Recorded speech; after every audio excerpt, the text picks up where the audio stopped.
सिंहासन बत्तीसी की पहली कहानी। अम्बावती में एक राजा राज्य करता था। वह बड़ा दानी था। उसी राज्य में धर्मसेन नाम का एक और बड़ा राजा हुआ। उसकी 4 रानियां थीं। एक थी ब्राह्मण, दूसरी क्षत्रिय, तीसरी वैश्य और चौथी शूद्र। ब्रह्माणी से एक पुत्र हुआ जिसका नाम ब्रह्मणीत रखा गया। छत्राणी से 3 बेटे हुए। एक का नाम शंख, दूसरे का नाम विक्रमादित्य और तीसरे का भर्तहरि रखा गया।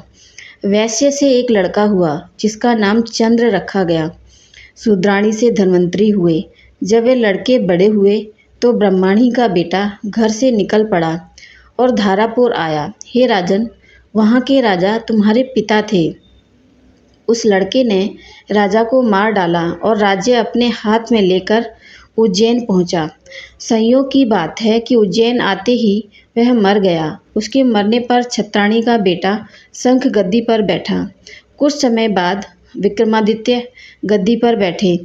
एक दिन राजा विक्रमादित्य को राजा बाहुबल के बारे में पता चला कि जिस गद्दी पर वह बैठे हैं वह राजा बाहुबल की कृपा है।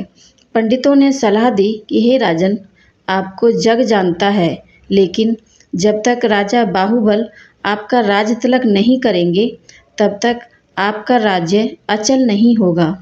आप उनसे राज तिलक करवाओ। विक्रमादित्य ने कहा, अच्छा। और वह अपने ज्ञानी और विश्वसनीय साथी लूतवर्ण को साथ लेकर वहां गए। बाहुबल ने बड़े आदर से उसका स्वागत किया। 5 दिन बीत गए। लूतवर्ण ने विक्रमादित्य को सलाह दी कि आप विदा लेंगे तब राजा बाहुबल आपसे कुछ मांगने को कहेंगे। राजा के घर में एक सिंहासन है जिसे साक्षात महादेव ने राजा इंद्र को दिया था और बाद में इंद्र ने बाहुबल को दिया। उस सिंहासन में यह गुण है कि जो उस पर बैठेगा वह 7 द्वीप नवखंड पृथ्वी पर राज करेगा। उसमें बहुत से जवाहरात जड़े हैं। उसमें सांचे में ढालकर 32 पुतलियां लगाई गई हैं। हे राजन, तुम उसी सिंहासन को मांग लेना। अगले दिन जब राजा विक्रमादित्य विदा लेने लगे तो उसने वही सिंहासन मांग लिया। राजा बाहुबल वचन से बंधे थे। बाहुबल ने विक्रमादित्य को उस पर बिठाकर राजतिलक किया और बड़े प्रेम से विदा किया।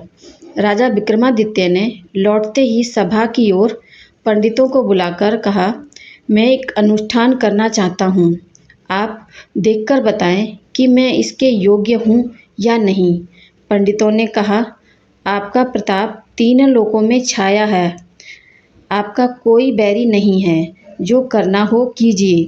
अपने खानदान के सब लोगों को बुलाइए। 1.25 लाख कन्यादान और 1.25 लाख गाय दान कीजिए। ब्राह्मणों को धन दीजिए। जमींदारों को 1 साल का लगान माफ़ कर दीजिए। इतना कहकर पुतली रतन मंजरी बोली, हे राजन, आपने अगर कभी ऐसा दान किया है तो सिंहासन पर अवश्य बैठें। पुतली की बात सुनकर राजा भोज निराश हो गए। आज का दिन तो गया, अब तैयारी करो, कल सिंहासन पर बैठेंगे। इस तरह सिंहासन बत्तीसी की पहली पुतली ने राजा भोज को नहीं बैठने दिया और अगले दिन दूसरी पुतली चित्रलेखा ने सुनाई राजा विक्रमादित्य की एक और कहानी। मेरी कहानी आपको कैसी लगी मुझे कमेंट करके अवश्य बताएं और मेरे चैनल को प्लीज़ लाइक, शेयर और सब्सक्राइब ज़रूर करें। धन्यवाद।